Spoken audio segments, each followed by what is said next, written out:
All right, guys, got another craptastic article for you. This one from none other than GQ, so you can kind of see where this one's going. The title being "The Case for Being a Cuck." No, that's not a typo. It begins, "A stranger on the internet called you a cuck. Whew, that means you're not an asshole." I beg to differ, but we'll see why as we go on here. So the article in the first paragraph begins, "If you are totally unfamiliar with the term cuck and are wondering why someone just all caps shouted that you are one on Twitter, well, it's the alt-right's favorite insult for men who are not members of the alt-right. That's false. Being called a cuck does not, it's not an insult to mean that you are just outside of the alt-right.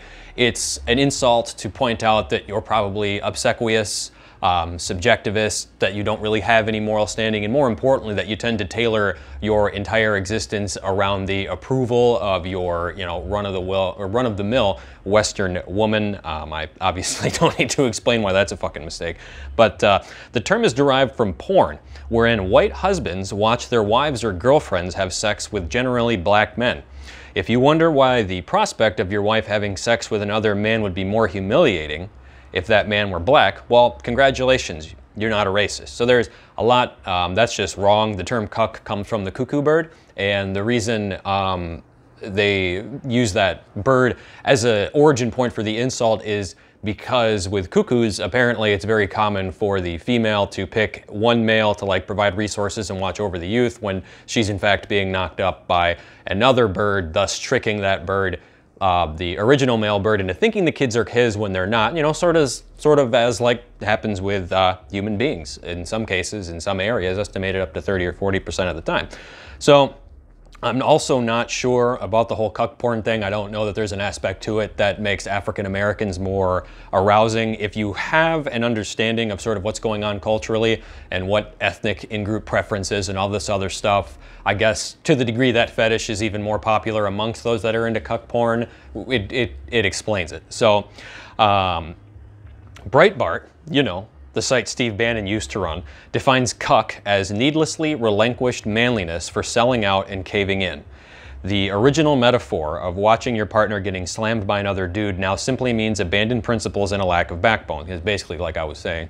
It's a byword for beta male or coward. And it really is, but the author here of this shit-tastic article, that's literally what it says, a whole paragraph by itself. It says, right after that little bit that I just read there. So, you know, first of all, listening to others, accepting criticism, and evolving in your views, caving in, is a good thing. It can be. If you have retained forever the same views you had at 5, you'd be living on a manly diet of buttered noodles and boogers. Maybe the author's telling us a little bit about what she ate when she was a child at that point. I don't know many of us that were buttered noodles. Okay. Well, here's the thing. It's like, yeah, accepting criticism is a good thing. However, very, very rarely is it ever criticism. And criticism is a positive thing in that somebody comes to you, kind of as Aaron Clary was kind enough to do for me just yesterday. Criticism is when somebody comes in and says, hey, I like this about what you're doing. I like this, I don't like this about what you're doing. And it's intended to be constructive. What we see a lot these days, especially from women towards men or cowardly men towards other stronger men, is this, well, I'm going to criticize you, but it's not really criticism. It's just, it's insults and character attacks and all sorts of bullshit couched under the guise of this truly constructive mechanism of providing constructive criticism. And so that's where these people get it confused. For instance, I can think of basically every time I discuss something with somebody who's more subjectivist, meaning they fundamentally don't believe right and wrong exists, with the obviously contradictory nature of the entire ideology aside, you know, they will sit there and say really stupid shit like blanket statements don't exist, or it's true that nothing is true. So it's like, you know, and then I'll get criticized for being an extremist because I, you know, employ some sort of consistency in my worldview. And in situations like that is where we see people say, oh, well, you know, you're just being stubborn or you're not being very productive. And it's just bullshit because fundamentally they're threatened by your belief system and are too stupid or too ill-informed or too ideologically driven to accept that.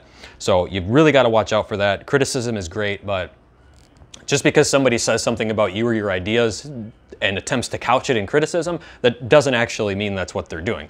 We continue. Second, let's look at some of the people the alt-right considers real alpha men. Of course, there's Donald Trump. That's kind of hilarious, since Donald Trump is a man who seems to live his life in a constant state of fear, whether it's of brown people or the media reporting on things he said, or Alec Baldwin spoofing him on SNL.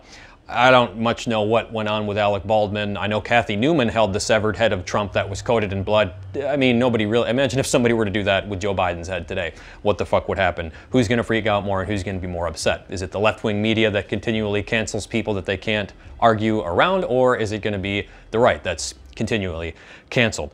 And as far as a fear of brown people, I mean, that's absolutely ridiculous. Perhaps they're referring to Trump's Muslim travel ban, which from a practical standpoint makes sense. Obviously, nobody's going to sit here and say that all Muslims are bad and that simply by virtue of being Muslim or being brown, you're bad. But when you come from a country that, say, the United States has blown up continuously for decades on end, you know, it might be a wise decision to keep the amount of people that are coming in from that country to a minimum, or not at all. Or better yet, let's not have shitloads of immigrants come in at all. It's a topic for another time, but he is intent on proving that his hands are very large. Maybe they are, but his skin is very, very thin. That's false. I mean, the number of people that you hear talk about how Trump's skin is so thin, and it's like you can't be that good of a negotiator and have thin skin. You don't negotiate your way from, you know, $1 million up to 25 billion or whatever Trump went from to where he's at now if you have thin skin. It just doesn't fucking work that way. So these are very, very feminine, typical insults towards strong men that aren't like pussies or fucking cowards, you know, oh, well, coping this. It's like, you know, people, oh, you don't like gay people? Well, you must secretly want to fuck gay people. It's like, really? I don't like spiders, but do I want to fuck spiders? Don't think so. It doesn't make a whole lot of sense. But this is the sort of elementary school-esque bullshit you see from people that are fundamentally idiots, you know? All that, and he thinks the way to seduce a woman is to take her furniture shopping. I don't know what the hell. The fact that anyone could look at such a goofball and see unmitigated strength is a sign that their moral compass is unmitigatedly weak. Okay, I mean, that's some pretty decent writing there, but it's ultimately false. Like, it depends on your value system, obviously the left wings being far more defunct than the right wings, as to what you would consider a goofball. I mean, yeah, Trump's a funny guy. Who cares? Just because somebody's funny, they can't also be masculine. It's like, Tucker Carlson is considered an alt-right alpha. Yeah, not by me. I call him Cucker Carlson, so I don't know, maybe these other, you know, sheep-ass right-wingers would consider him good. I mean, I like his content, but when push came to shove during the election, he cucked out, so that's really not the most alpha thing you could do, right? At the end of the day, with him, just like all these other mainstream anchors, they've got five-figure salaries riding on them saying things that the people that employ them, who are members of the ruling class, approve. So it's not the most alpha thing in the fucking world, you know? Tucker Carlson is considered an alt-right alpha, with conspiracy theorist site InfoWars exclaiming that you can't cuck the tuck. Okay. The anti-cuck cheers grew louder after he told Teen Vogue journalist Laura Duca that she should go back to writing about thigh-high boots when he invited her to talk on his show. I don't know what the fuck all that's about. Another man who has found support in the anti-cuck community is Scott Adams. The 59-year-old man who created Dilbert, a cartoon wherein a human engineer's best friend is a dog, proved he is not a cuck by declaring the U.S. a matriarchy because a male actor did laundry in a detergent commercial, making fun of a dead soldier's parents and posting shirtless photos on Twitter. Again, I have no clue what all that's about.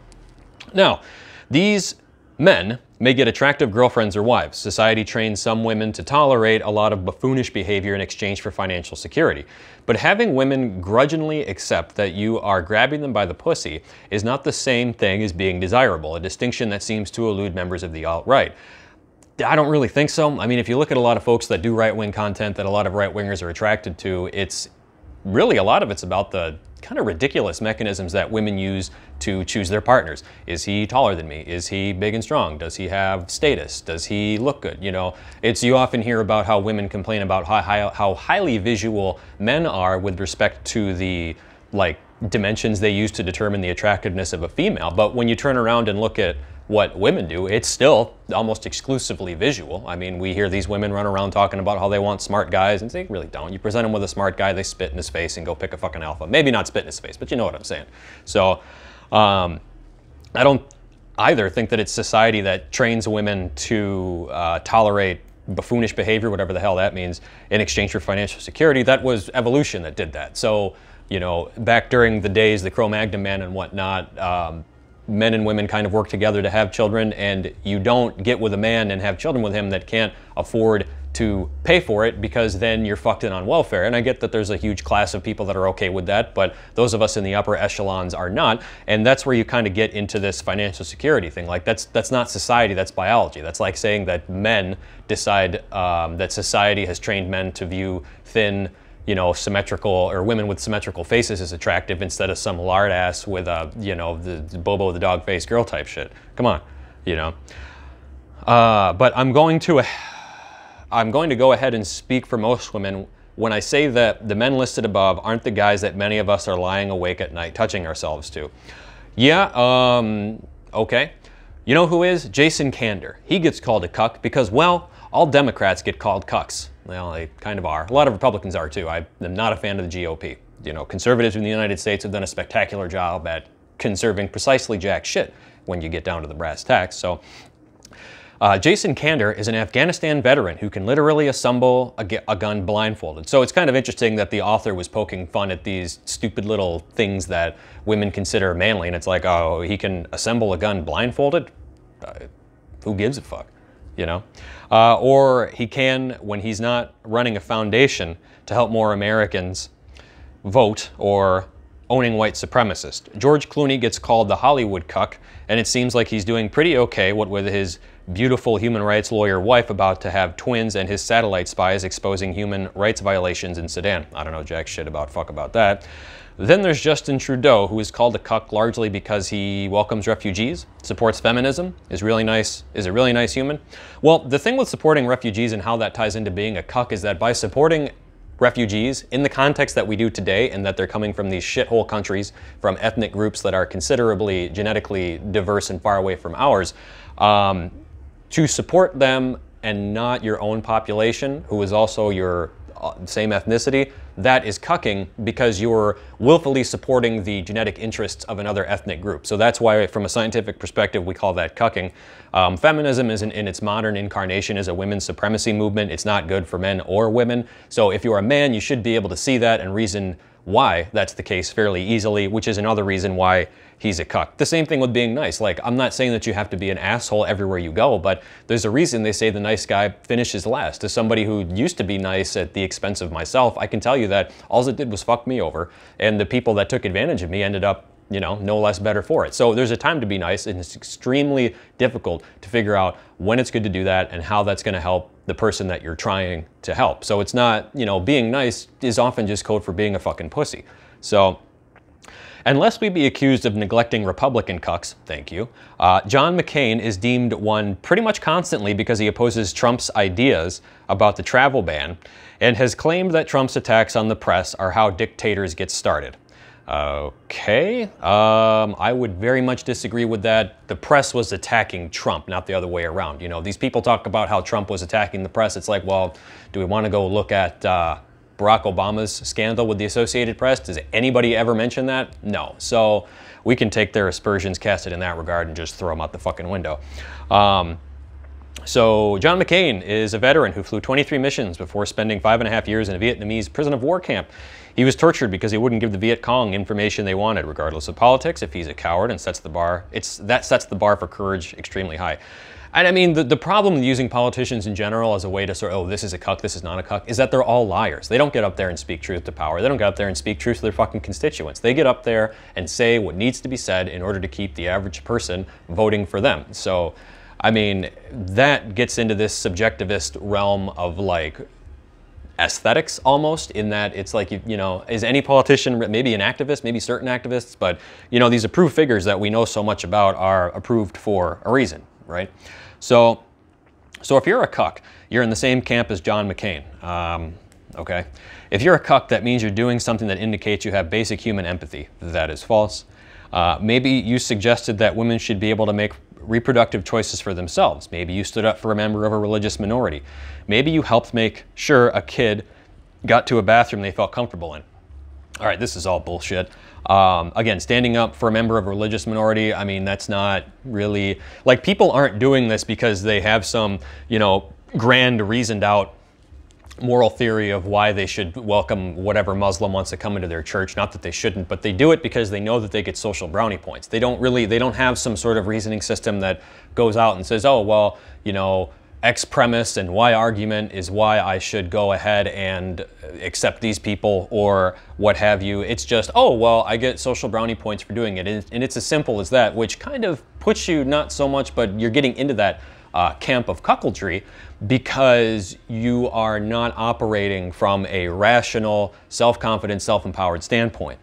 And as the kid got into a bathroom they felt comfortable in, I mean, I don't even need to touch on the fact that there are only two genders, there are only two sexes. Little boys should not be in little girls' bathrooms, little girls should not be in little boys' bathrooms. And what's even more important about all of this is that grown-ass men with fake tits should not be in bathrooms with women or little girls. That's ridiculous. Nor should these freakish women with their enhanced and grotesque cosmetic surgeries be involved in men's restrooms. They're not men and they never will be, so they should accept that. Now, if you want to go around and pretend, okay, that's fine. I don't have a problem with that. But don't come try and get me fined because I don't want to play pretend in your bullshit world where just because you get some sort of grotesque surgery, you're a woman and I have to call you she, he, or she or her. No, that's bullshit. So any one of those is the action of a man who cares about people. Again, I don't think that's necessarily true because as I was saying earlier, helping people is very difficult. So it's very easy, again, for me in the name of getting social brownie points to go and say, oh, well, I gave $1,000 to X, Y, and Z family because they couldn't pay their bills. Well, how is that necessarily helping them? You know, that's why in the Bible they talk about doing good in private and not talking about it because of all the brownie points you get socially for doing good. It then becomes difficult to determine whether or not the person doing good did it for good or for the brownie points. And you can see today especially, these people, you know, with the endless welfare from the government and shit, they don't sit there and think about the negative effects that could have on people that are continuously getting help for doing nothing. Why do they constantly assume that it's good when empirical reality indicates that it's not good? It's like I said, helping people is very, very complicated and it is far and away, you know, from just, oh, here's some money every month, here's some money every month. That's not, you're not helping anybody, but yourself get votes and other people feel better for virtue signaling. It's ridiculous. And it sucks because this person saying that, you know, oh, well, you know, you care about people if you give them stuff. It's like, really? Or do you just care about yourself and the image that you have to others? And which in itself is kind of a cuckish trait. So the action of a cuck who also seems like he might be someone we'd have mutually satisfying sex with, that's just bullshit. And also maybe someone to marry and raise little cucks with if interests align and things work out down the road. You know, to see a feminist talk about marriage in a positive light is ridiculous. They're all very career focused. I don't think they really give a shit about kids. I mean, they might tick them off the list to say, oh, I had a kid, and then off to fucking daycare and public school you go, kiddo. So in closing, you know what men described as cucks used to be called? Decent, desirable, thoughtful, kind. If those qualities now qualify as an insult, then the problem isn't with them, it's with America. Well, that's the thing, is they're not decent. It's not decent to be a coward. It's not desirable to be a coward. You know, the feminist mouthpieces that we see writing drivel like this shit might sit here and pretend that it is, but it's not. And when you go out and date, you know, go be a nice, doormat, kind guy. See how long you hold on to a woman. See how many women find you attractive, you know? And I'm not saying you gotta go out there and be some macho dude bro fucking retard, but it's like you have to have strength, you have to have a backbone, and you know, why kindness and thoughtfulness is necessarily associated with weakness, again, I think that's a deeper cultural problem, but it's like, you know, shit like this is not helping, and I hope you guys enjoyed the analysis here. If you're new to the channel, welcome, and thanks for checking everything out. I'm trying to look at a picture of this gal and it's not coming up, so I wonder what she looks like, right?